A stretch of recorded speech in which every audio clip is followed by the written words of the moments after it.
doing some of that sweet stuff you was doing a while ago, man. It's great, man. You know. One more time. Wait, so are we in East Texas right now? No. Okay. Welcome to Backroads Truth, the podcast where faith meets melody, hosted by ICMA Artist of the Year, singer-songwriter, Justin Todd Herod. Thank you, thank you, thank you. In Jesus' mighty name. Praise God. And even let rednecks like me get on TV, so I appreciate the Lord for that, man. Well, your last time you was with us, man, the stories that you relayed to me, man, just your upbringing, man, your influences, man, man, everything that just went on in your life, it hit a chord with me, man, no pun intended, but it really just touched me, man. We had a lot in common, man, just the way we grew up and the things we've done, this and that. So it's just good to have you back with us, man. Yes, sir. Tell us a bit about what's going on in your life, your music world and everything right now. Well, dang, now my voice is cracking. I got some cough drops. If you want one, I got them, man. If you're going to be a singer, man, preacher, whatever, you got to have coffee and cough drops, dude. That's the only thing you survive on, you know. Well, I shouldn't be drinking cold coffee. I should be drinking hot coffee. We'll get you a hot one in a minute if you want one. But anyway, no, but my wife and I, we live on a farm in Bartlett in a 26-foot camper. And Really? yeah, and so Dang, man. basically my job is I play music at night, and during the day I help the landowner, kind of upkeep the place. And yesterday I was actually, well, me and you would know it as bush hogging in East Texas, but Yes, around here they call it shredding. So Okay. Bat-winging, man. Yeah. So I did that for about 8-10 hours yesterday. That ain't good on the old voice and the respiratory system, is it? No, but it's a good place to write songs. That is, man. You're right. Especially because the radio wasn't working too well on it. Okay. So it's got AC too. So you don't go in like writers' rooms with people and write songs a lot. You kind of get your inspiration the old-fashioned way, right? Yeah. I like that, bro. I like it, man. yeah, that's I one love thing. that. That's one thing I miss about my warehouse job. Yeah. Because I ran a forklift. Yeah. And it was just work that you didn't really have to think too much about. That's true. You know. So I just kind of got a routine going, and then I could just write songs in my head all day. You know. Man, I think that's kind of got lost, man, in music some, man. There's a lot of folks now, the process or the industry of writing songs are like this mechanism or machine. It's like, let's rent a room, let's get together. Everybody does part of this thing. But to me, man, what I love about guys like you, and I haven't put myself in that category, is that these songs are personal, man. They're coming from experiences, man. They're not just something you're concocting. I'm not against that, by the way. Don't everybody get mad at me. I think it's okay to, if you're in a business, you want to find out what's trendy, what's good, what's fashionable. To me, I think a song ought to be a way to communicate your emotions, your heart. True. And man, the last time you was with us, dude, it just slayed me, man, to see, the story, man, about your grandmother-in-law, man. And so that's why I wanted to get you back, because I thought, man, I want to hear another one of those great songs that's written on a brush hog, man, bush hog, man. So, but yeah, man, what's been going on? You touring a lot right now and everything? You doing a lot of traveling? Mainly playing in the area locally. I do perform in College Station area once a month. I drive down to San Antonio once a month, Fredericksburg and Kerrville once a month, but the rest of it's pretty much all around the area: Salado, Austin. Oh yeah, man. Round Rock. The venues there, I think last time we talked, man, you was mentioning our old home area, which you might find a hayfield or something to play in or something like that. But the venues definitely get better once you get in that Central Texas area, doesn't it? Yeah, and I miss home. I love my home. I would never, I have nothing ill to say about where I grew up, because I was very fortunate to grow up where I did and with the family that I did. But the music scene is definitely different here in Central Texas, and you can see it. People actually show up to listen to music. They're not just there to watch the ball game on TV or something. I host a songwriter round at Wilson Valley Mercantile, first and third Thursdays of every month, and I'd love to have you as a guest sometime if you'd like to come out. Man, I want to do that. And matter of fact, we're going to have the owner on at some point, man. I think he's agreed to come. John, right? John? Yes, sir. Man, and you host that? Yes, sir. What's that called, by the way, man? We call it the Songwriter Roundup. What? Yeah, I used to host one in Nashville when I lived there, and they called them, around here they call them song swaps. Yeah, swaps. And then there they called them song rounds or songwriter song rounds. pulling or something, song pulled or something. And so I kind of put the cowboy way of, round up. I like it. And, I guess it's kind of clever. I don't know. No, it's real clever. Well, tell me a little bit about how that works. What is it? I know what songwriter rounds are. 'Cause I've played at a bunch of writers' nights and stuff in Nashville and stuff like that. But how does it kind of work? Does just different local artists come in, or whomever? It can be, or it can be people from near and far. I mean, I've got people coming from Nashville. I got a guy that comes from Seymour, Texas. Wow. If you know where that's at, way out there. Yeah, if you're gonna do this stuff, you're gonna know where them little towns are, right? Yeah, I guarantee you. And so I normally try to have 2 guests if I can, and I'll have a local cat and then somebody come from way out of town or something. And John's really good about the owner there is good about helping with our accommodate for our traveling guests. Man, that's great, man. Yeah. I bet you hear some great songs, man, coming out. Oh yeah. I bet. Well, and it's, there's not a whole lot of those kind of events in this area. I mean, there's a lot of music venues, but there's not a whole lot of songwriter community as far as, like an open mic and songwriter nights and things. There's plenty of that down in Austin, but I wanted something like that up in the North Austin area, where songwriters can meet other songwriters and also meet venue owners to potentially book a gig or something on a weekend, so. Man. Dude, I'm going to tell you something, man. Just the fact that you and John and other people are keeping that alive is, it's great to me, because, I think you would agree with me, man. True artistry to me, man, in my opinion, I've been around a lot of good guitar players. I play on all my records and play with some guys. There's 12-year-old kids on Instagram that make me look like a novice, man, but there's got so many good guitar players, great singers, great musicians, but there's only really a small pool of really good writers, man. That to me is true artistry, man. When you can see a person just get up there with a guitar, man, or a piano or whatever, and just sing something that they created, man, Yeah. And so keeping that alive, man, to me that's just beautiful, man. And last time we had you here, man, I wanted to talk about some of your influences, man, because when we get an artist on as good as you, man, it's like there's things about your playing and things about your approach, man, that just reminded me of things that were way beyond your time, man. I'm older than you are, man. I tell everybody I'm 59 years old, man, still pretty good shape for an old dude, man. I try to keep up with this pace and everything, but you were playing, kind of in a way that it seemed like you were influenced by people that were not so much of today's era, or maybe just in a certain, compartment. Texas country, was that a big thing for you, man? Or? Yeah, Texas country was kind of the kickstart of music that wasn't necessarily on the radio, but still had this cult following, and so from there, like I said last time I was here about the YouTube era, I got hooked on that, where I was just researching and finding, that's how I discovered John Prine. Was on YouTube, and so then I started buying the records, and I see that now.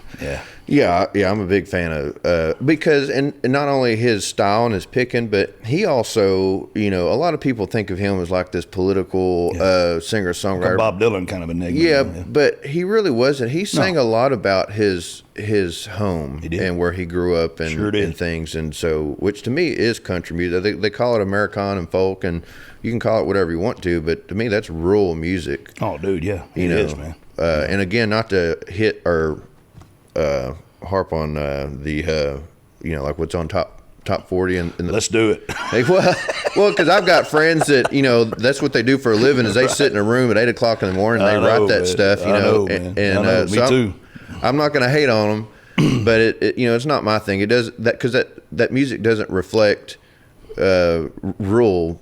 The rural area, growing up in a rural area, to me, it doesn't necessarily. I didn't see a whole lot of jacked up trucks, and people had little short Toyotas with mud tires because they were light, and they would actually stay on top of the mud. We didn't want something big and heavy, and I'm getting sidetracked. No, I got a song called "Keep It Real," and it said, the first song was about driving a tractor around. The whole top 10's about icing a cooler down. Number one song is about a girl in a 4-wheel drive. Just sent chills down my spine. Yeah. And because I hear that a lot, man. But when you get an artist like yourself that really is more of a crafting a song, it's not against that, to each his own.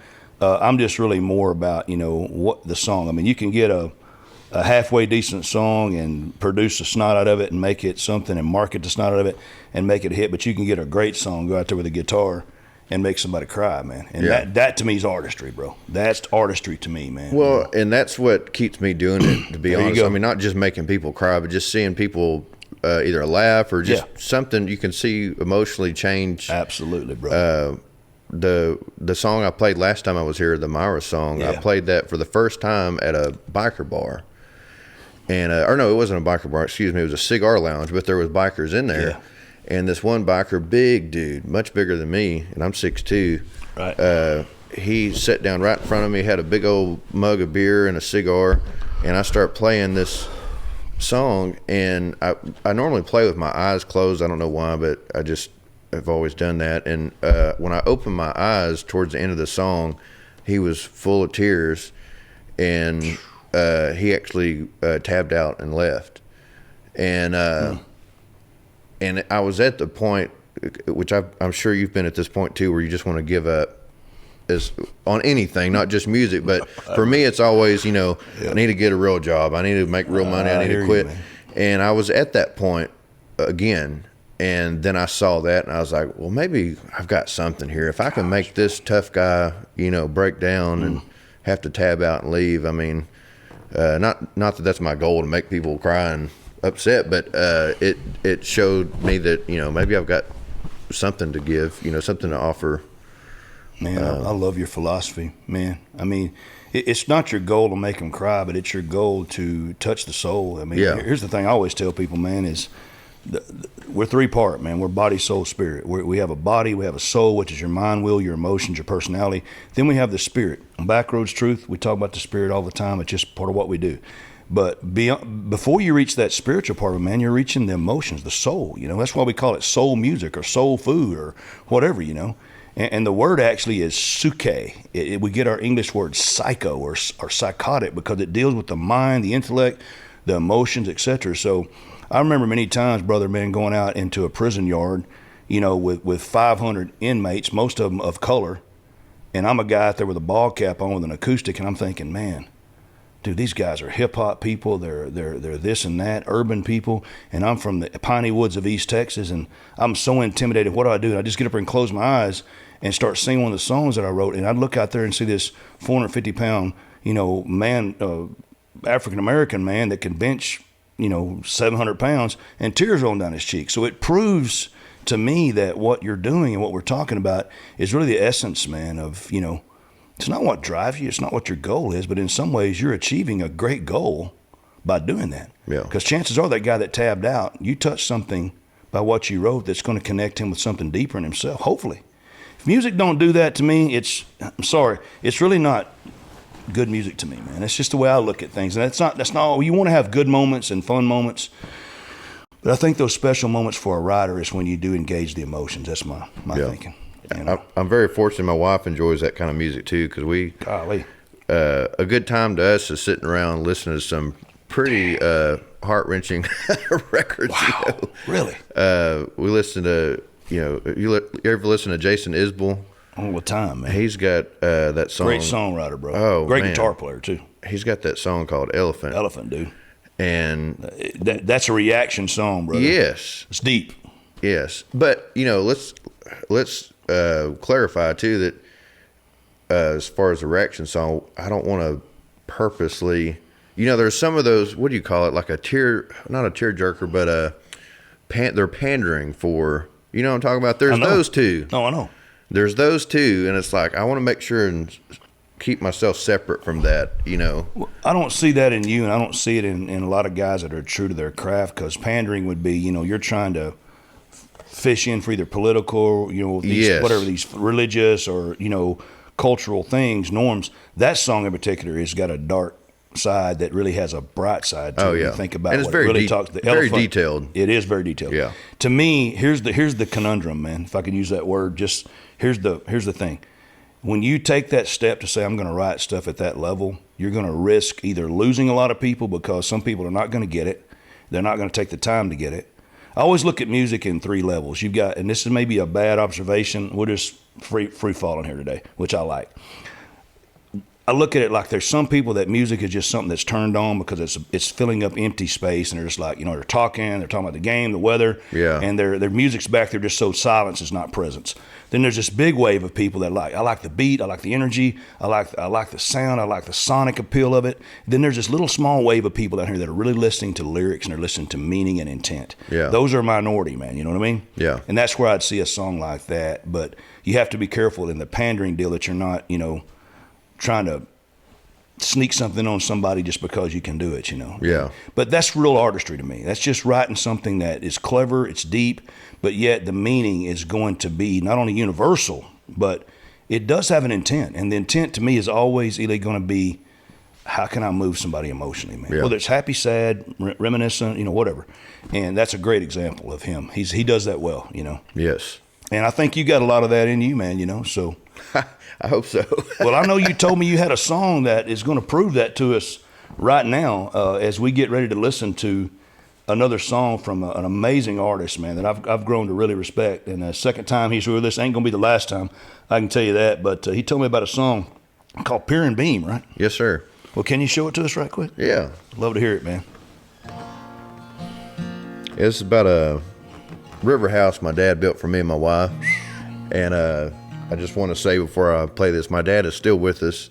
Okay. But he took a fictional twist a little bit in the song. Yeah, he for some reason he likes it when I kill him off in songs. I don't know why. And so I did pandering, man, to Yeah.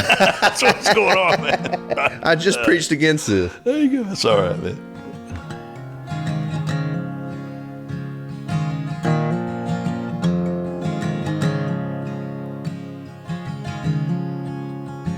There's a board and batten house sitting on Pear and Beam that you built with your two hands like a real pioneer, man, for my wife and me. And on our wedding night, I carried her up the stairs. As we looked inside, even troubled eyes could see just how much you cared.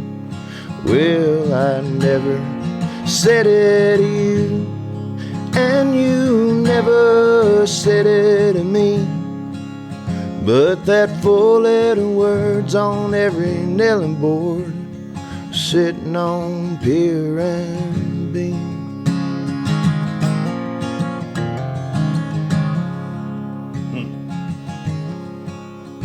I went to see you for the last time. You were talking about regret. Said you seen it all, you done it all, but there's something that you wish you said. Well, Father, I turned out just as rough and tough as you. So I won't say a thing as long as you know that I do too. Well, I never said it to you, and you never said it to me, but that four-letter word's on every nailing board sitting on Pear and Beam.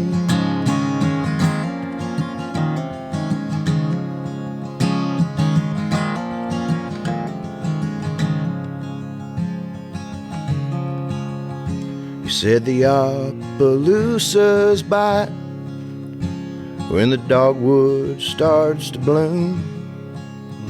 So I'll take your grandkids fishing and tell them all about you. Well, I never said it to you, and you never said it to me, but that four-letter word's on every nailing board sitting on Pear and Beam. Yeah, I never said it to you, and you never said it to me, but that four-letter word's on every nailing board sitting on Pear and Beam.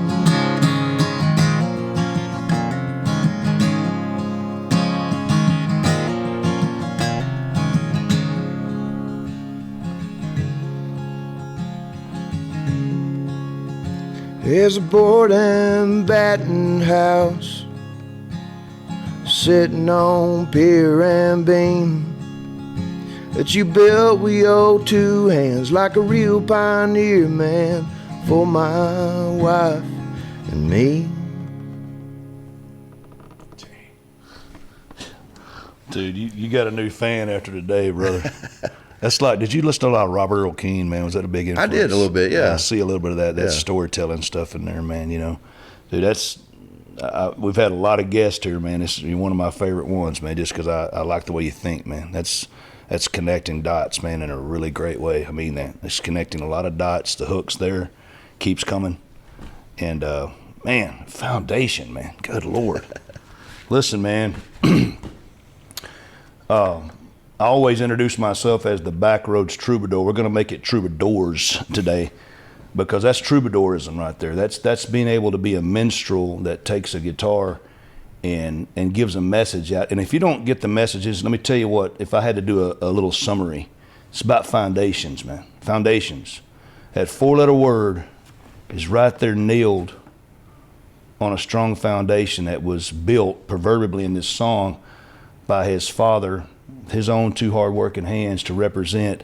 This foundation ain't going to crumble. This foundation of love, this foundation of loyalty, this foundation of commitment, this foundation of a legacy, of a heritage. But let's take that now down into a small little dirt road, off-road moment for a second. What's the greatest foundation that we have in this life? Well, I'll tell you what it is. The Bible says no greater foundation can a man lay than what's laying in Jesus Christ. And I want to tell you something. There's a lot of foundations in this world will crumble. Families can even fail you. Even though this song depicts a family that had an unfailing love, and I could tell by this man's songwriting that it's an unfailing love they have for one another. But listen, even people can fail you. People can have shoddy foundations. Why? Because we're human beings. Human beings are built on weak things. We're built out of dirt. We're built out of a very small commodity. It's what we originated from. But we have an opportunity in our life to stand on a foundation that's unshakable. The Bible makes it clear that we have now something we can have that's unbreakable. It's a bond that is paid for by God Almighty, the one who created you. God, just like his father in the psalm, built that house. God created you. But your foundation will never be as secure and never sure as it could be until you have the ultimate foundation, which is laid in a relationship with Jesus Christ. And the only way that you may have that relationship with God is through that. So when I hear a song like this, you know the old Backroads Troubadour. I'm going to turn the wheel. We're going to do a quick U-turn, and we're going to take it into this direction. That's what we're doing today, because the foundation I want you all to know that I have, and I believe that Eley has, but I want you to have today, is one that's unbreakable. It's even stronger than a Pear and Beam house. It's laid in the bedrock of truth of what comes forth from the Bible. And that truth is not only Backroads truth, but it's truth for your life today. And you may have that by just calling out to God and saying, man, I need you today. And I'm asking you to give me that foundation through my faith and my belief in Jesus Christ. Say, listen, if this program and this song and this amazing artist has touched you, there may be a person in your life that you want to share today's episode with, that you say, man, they need to hear this song. Maybe you just want to share it with somebody today that says, man, I need them to be reminded that I love them. And those words are nailed down in so much truth through this song today. Please share it with them. As always, you can see more about us, get ready for some upcoming journeys, find out how to, get your off-road tires on as we take some big detours here off and on by going to backroadstruth.com. And we'd love for you to do that. In the meantime, I want to let you know from the Backroads Troubadours here, it's been a pleasure getting to see you, taking this little ride. And Eley, would you just tell them bye-bye today? And Thanks for having me. Can I ask you a big favor? Will you do this? Come back again sometime, man. Of course, anytime. I want to do some music with you, man. Maybe, and I'm going to try to get out there to Wilson Valley, man. And if nothing else, just be a spectator. But man, I got a lot of songs in the old tank too, and boy, those are the kinds that I like to be a part of. So I hope you guys have enjoyed it today. We've enjoyed you, and hey, we'll look forward to seeing you down another bumpy road one of these days. It's gonna be fun. Until next time, God bless. Man, thank you once again. That was a great song, buddy. I ain't lying. That was a great song, man. Good songwriting, good stuff, man. remember when I first got that first guy gave me a Robert Earl Keen CD. Wasn't crazy about his singing. I thought the guy really doesn't sing that great, but it was a deal like songs like Corpus Christi Bay. Oh, stuff yeah. like that. And it just was